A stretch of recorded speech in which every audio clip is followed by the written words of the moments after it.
ग़ज़वा उहद के बाद कुरैश का हौसला और बढ़ गया। यहूदी कबीले ने कुरैश को मुसलमानों के खिलाफ भड़काया और उनके साथ नज्द के कुछ कबीले भी शामिल हो गए। एक ताकतवर लश्कर तैयार करने के बाद जब ये इस्लाम के दुश्मन मदीना की तरफ बढ़े तो मुसलमानों ने मदीना का दिफा किस तरह किया, हज़रत अली का मुकाबला किससे हुआ और कुरैश ने मुहासरा किस तरह ख़त्म किया, ये आप जानेंगे आज की इस वीडियो में। ग़ज़वा उहद को गुज़रे कई महीने हो चुके थे। जिन यहूदी कबीलों ने मुसलमानों के खिलाफ साजिश की थी उन्हें मदीना से निकाल दिया गया था।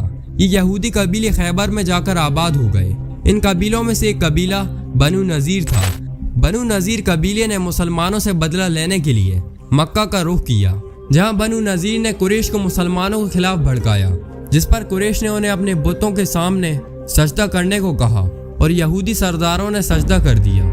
इसके बाद कुरैश ने कबूल कर लिया। कुरैश के बाद ये सरदार नज्द गए और नज्द के कबीले जिनमें गतफान और बनु सुलैम और कुछ और कबीले भी शामिल थे, उनको भी मुसलमानों के खिलाफ लड़ने के लिए राजी कर लिया और 10,000 का ये लश्कर मदीना की तरफ बढ़ा। जब मुसलमानों को इस लश्कर की खबर हुई तो रसूलुल्लाह ने सहाबा से मशवरा किया। असहाब ने कई तरीके बताए, इसमें से एक तरीका खंदक खोदने का भी था। ये तरीका हज़रत सलमान फारसी ने बताया था। रसूलुल्लाह ने इस तरीके को पसंद किया और मदीना के दिफा के लिए खंदक खोदने का फैसला किया गया। मदीना 3 तरफ से खजूरों के बागात और पहाड़ों से घिरा हुआ था। सिर्फ एक ही जगह थी जहां से हमला किया जा सकता था। उसी जगह पर मुसलमानों ने खंदक खोदना शुरू की। इस खंदक की खुदाई में हर सहाबा ने हिस्सा लिया। खंदक खोदते वक्त मुसलमानों को भूख, प्यास और गर्मी हर तरह की चीज़ों का सामना करना पड़ा। इस खंदक को किस तरह बनाया गया था? कोई घोड़सवार अपना घोड़ा ढूंढता हुआ भी इस खंदक को पार नहीं कर पाए। मुसलमान लश्कर जिसकी तादाद 3,000 थी, खंदक से थोड़ा दूर मौजूद था। जब कुरैश मदीना पहुंचे तो वो खंदक देखकर हैरान रह गए। आज तक अरब में इस तरह खंदक नहीं खोदी गई थी। कुरैश ने खंदक पार करने की कई बार कोशिश की। जब कुरैश खंदक के पास आते तो उन पर मुसलमान तीरों की बारिश करते, जिससे उन्हें पीछे हटना पड़ता। एक कुरैशी नुफैल बिन अब्दुल्ला ने खंदक पार करने की कोशिश की, मगर वो अपने घोड़े के साथ खंदक में गिरा और उसकी गर्दन की हड्डी टूट गई, जिसके बाद हज़रत अली खंदक में उतरे और उसे कत्ल कर दिया। कई दिन तक दोनों लश्करों में यही चलता रहा। कुरैश आगे आते और मुसलमान उन पर तीर बरसाते, मगर फिर एक कुरैशी अमर बिन अब्दुद अपने कुछ साथियों के साथ खंदक पार करने में कामयाब हो गया। अमर बिन अब्दुद अरब के मशहूर जंगजू में से एक था।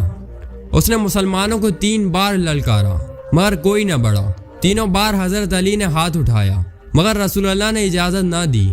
मगर तीसरी बार जब हज़रत अली ने हाथ बुलंद किया तो रसूलुल्लाह ने इजाज़त दे दी और हज़रत अली आगे बढ़े।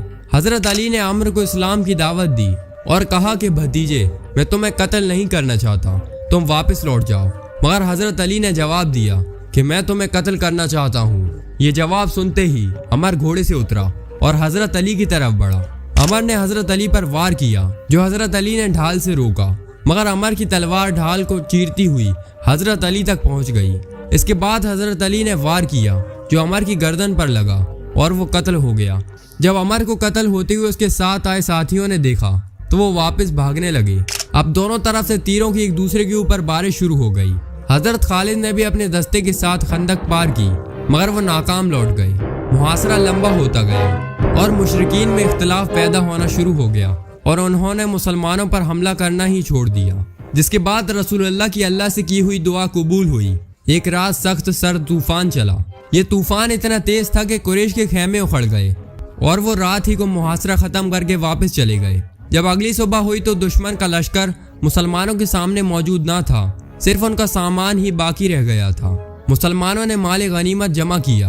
कुरैश के लश्कर के जाने के बाद रसूलुल्लाह ने फरमाया कि अब ये हम पर हमला नहीं करेंगे, बल्कि हम इन पर हमला करेंगे। जब मुसलमान लश्कर मदीना पहुंचा तो रसूलुल्लाह के पास हज़रत जिब्राइल अलैहिस्सलाम तशरीफ़ लाए और रसूलुल्लाह से फरमाया कि अल्लाह के रसूल, क्या आपने हथियार उतार दिए? जिस पर रसूलुल्लाह ने जवाब दिया कि जी उतार दिए। जिसके बाद हज़रत जिब्राइल अलैहिस्सलाम ने फरमाया कि मगर फरिश्तों ने तो हथियार नहीं उतारे। और फिर रसूलुल्लाह को बताया कि अल्लाह ने मुसलमानों को बनु कुरैज़ा पर हमले का हुक्म दिया है। बनु कुरैज़ा एक यहूदी कबीला था जो मदीना में आबाद था। जब ग़ज़वा खंदक हुई तो मुसलमानों ने अपनी तमाम औरतों और बच्चों को एक किले में भेज दिया ताकि दुश्मन के मदीना पर हमले से इन्हें कोई नुकसान न हो। इस किले में हज़रत हस्सान बिन साबित को हिफाजत के लिए रखा गया, मगर हज़रत हस्सान बहुत बुजुर्ग थे اور وہ شاعر تھے. انہوں نے کبھی جنگ میں بھی حصہ نہیں لیا تھا.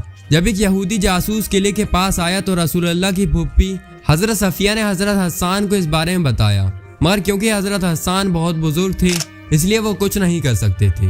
جس کے بعد حضرت صفیہ نے ایک ڈنڈا لیا اور اس یہودی پر حملہ کر دیا. حضرت صفیہ نے اس یہودی پر ڈنڈے کے اتنے وار کیے جس کے بعد حضرت صفیہ نے اس کا سر کاٹ کر اسے یہودیوں کی طرف پھینک دیا. بنو قریظہ نے اس کے علاوہ قریش کی مدد کرنے کی بھی کوشش کی تھی. رسول اللہ نے تمام اصحاب کو بنو قریظہ پر حملے کا حکم دیا. جب مسلمان بنو قریظہ کے قلعوں کے قریب پہنچے تو انہوں نے رسول اللہ اور مسلمانوں کو برا بھلا کہنا شروع کر دیا. مسلمانوں نے 25 دن تک بنو قریظہ کا سخت محاصرہ کیا، جس کے بعد یہودیوں نے ہتھیار ڈال دیے. یہودیوں کے تمام مردوں جنہوں نے مسلمانوں کے خلاف سازش کی تھی انہیں قتل کر دیا گیا. غزوہ خندق کے کچھ مہینے بعد رسول اللہ نے خواب دیکھا جس میں انہوں نے اپنے آپ کو اصحاب کے ساتھ عمرہ کرتے ہوئے دیکھا. رسول اللہ نے یہ خواب اپنے صحابہ کو بتایا اور انہیں عمرہ کی تیاری کرنے کا حکم دیا. تیاری کے بعد رسول اللہ 1400 اصحاب کے ساتھ مسلمانوں کے پاس تلوار کے علاوہ اور کوئی ہتھیار نہیں تھا. قریش کو جب مسلمانوں کے آنے کی خبر ملی تو انہوں نے قسم کھائی کہ وہ مسلمانوں کو مکہ میں داخل ہونے نہیں دیں گے. قریش نے حضرت خالد کی کمان میں ایک دستہ مسلمانوں کو روکنے کے لیے بھیج دیا. لیکن کیا مسلمانوں اور خالد بن ولید کا ایک دوسرے سے مقابلہ ہوا؟ بیعت رضوان کیوں لی گئی؟ مسلمانوں اور قریش کے درمیان کیا معاہدہ ہوا؟ سبسکرائب.